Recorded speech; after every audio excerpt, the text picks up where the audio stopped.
ইন্নাল্লাযীনা ক্বালু রাব্বুনাল্লাহ,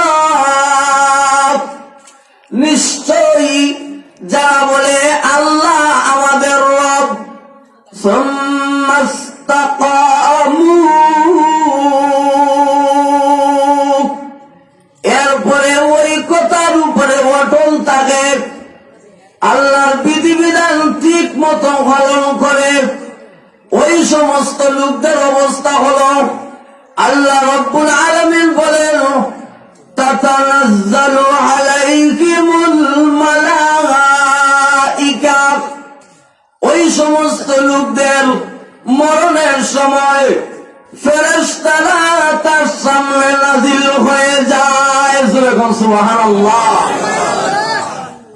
মরণের সময় যখন আসে, সাকরাত যখন শুরু হয়ে যায়, তখন ফেরেশতারা ওই বান্দা বান্দির কাছে চলে আসে।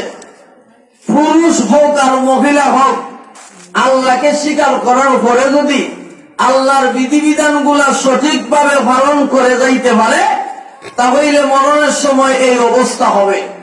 ফেরেশতা নাজিল হবে, ফেরেশতারা এসে বলতে থাকবে আল্লাহ তাখাফু, ও আল্লাহর বান্দা বান্দি, ভয় করিও না। তুমি যে এখন দুনিয়া থেকে বিদায় নিয়ে যাবে, এখন কবরে গেলে তোমার কি অবস্থা হবে, মরার পরে তোমার কি অবস্থা হবে, কবরের কি দশা হবে, এই ব্যাপারে তুমি কোনো চিন্তা করিও না, ভয় করিও না। আল্লাহ তাখাফু, ভয় করিও না, কবরে গেলে তোমার কি দশা হবে, হাসরের মাঠে দাঁড়ালে তোমার কি দশা হবে, কি অবস্থা হবে, এই ব্যাপারেও তুমি ভয় করিও না। যখন ফুলসিরাতের উপরে উঠবে, তখন তোমার কি অবস্থা হবে, এই ব্যাপারেও তুমি ভয় করিও না। আল্লাহ তাখাফু, তোমার ভয়ের কোনো কারণ নাই, ভয় করার কোনো দরকার নাই। ওয়ালা তাহজানু,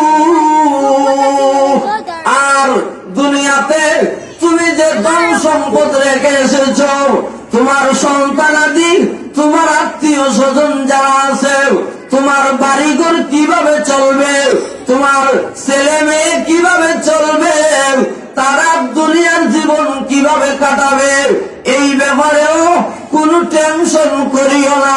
জোরে করুন সুবহানাল্লাহ। চিন্তার কারণ নাই, কারণ তুমি যে আমল করে এসেছো, আল্লাহর বিধানগুলা সঠিকভাবে পালন করার কারণে তোমার এই অবস্থা হয়েছে, তোমার চিন্তার কোনো কারণ নাই। আল্লাহ তাখাফু, ভয় করিও না সামনে কি হবে, সামনে গেলে কি হবে, এই ব্যাপারে তোমার ভয়ের দরকার নাই, আমরা তোমাদের সাথে আছি। জোরে কোন সুবহানাল্লাহ। ওয়া আবশিরু বিল জান্নাহ, ও বান্দা বান্দি, তোমরা সুসংবাদ গ্রহণ করো এমন জান্নাতের। ওয়া আবশিরু বিল জান্নাতিল্লাতী কুনতুম তুআদুন, এমন জান্নাতের সুসংবাদ গ্রহণ করো যেই জান্নাতের ওয়াদা করা হয়েছে তোমাদেরকে দান করার জন্য। আল্লাহ রাব্বুল আলামিন তোমাদেরকে যেই জান্নাত দেওয়ার ওয়াদা করেছেন, ওই জান্নাতের সুসংবাদ গ্রহণ করো। যদি নেক কাজ করে যাইতে পারি, তাহলে না জান্নাতের সুসংবাদ দিব।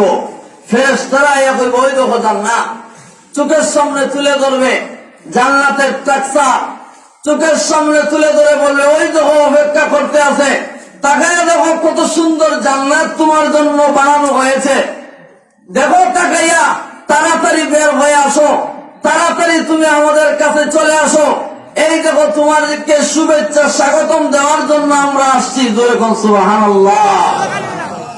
ওই ফেরেশতারা তখন বলবে জান্নাতের সুসংবাদ গ্রহণ করো। এরপরে ফেরেশতারা বলবে নাহনু আউলিয়াউকুম ফিল হায়াতিদ দুনিয়া। ও আল্লাহর বান্দা বান্দিরা, তোমরা যারা রব স্বীকার করেছ, এর পাশাপাশি রবের কথা মতো চলেছ, রবের বিধান পালন করিয়া চলেছ, তোমরা জেনে রাখো আমরা দুনিয়াতে তোমাদের সাথে ছিলাম। নাহনু আউলিয়াউকুম ফিল হায়াতিদ দুনিয়া। আমরা তোমাদের সাথে ছিলাম দুনিয়াতে। দুনিয়াতে তোমার সমস্ত কাজকর্মের মধ্যে আমরা তোমার সাথে ছিলাম। এক জায়গায় ওয়াজ হবে, এই ওয়াজ মাহফিলের তুমি কেমনে যাইবে এই ব্যাপারে তোমাকে আমরা আগ্রহী বানিয়ে দিয়েছিলাম। এই জন্য তুমি ওয়াজ মাহফিলে গিয়া বসে ওয়াজ শুনতে পেরেছ, সব কামাই করেছ। আজান যখন হইত তখন আমরাও তোমাকে উদ্বুদ্ধ করতাম, আগ্রহী বানাইয়া দিতাম, নামাজের প্রতি তোমার টান সৃষ্টি করে দিতাম। তাই তুমি নামাজে যাইতে, তোমাকে কিভাবে ভালো কাজ করানো যায় ওই জন্য আমরা তোমার সাথে নিয়োজিত ছিলাম। ফেরেশতারা বলবে দুনিয়ার জিন্দেগিতে তোমাদের সাথে সব সময় ছিলাম। নাহনু আউলিয়াউকুম ফিল হায়াতিদ দুনিয়া ওয়া ফিল আখিরাহ। আর আখিরাতেও তোমাদের সাথে থাকবো, তোমাদের সাথে থাকবো। এখন তোমার মৃত্যু হয়ে যাইতেছে, ভয় করিও না, আখিরাতে তোমার সাথে থাকবো। তোমাদেরকে যখন কবরে রাখা হবে তখন আমরা তোমার সাথে থাকবো। যখন তুমি হাসরের মাঠে উঠবে তখনও তোমার সাথে থাকবো। ও বান্দা বান্দি, তোমাদের সাথেই থাকবো, তোমাদেরকে সাহায্য করব। যখন ফুলসিরাতের উপরে উঠবে তখন কিভাবে ফুলসিরাতের ফুল ফাড়ি দিতে হয় আমরা তোমাকে পার করে নিয়ে যাব। তোমাকে জান্নাত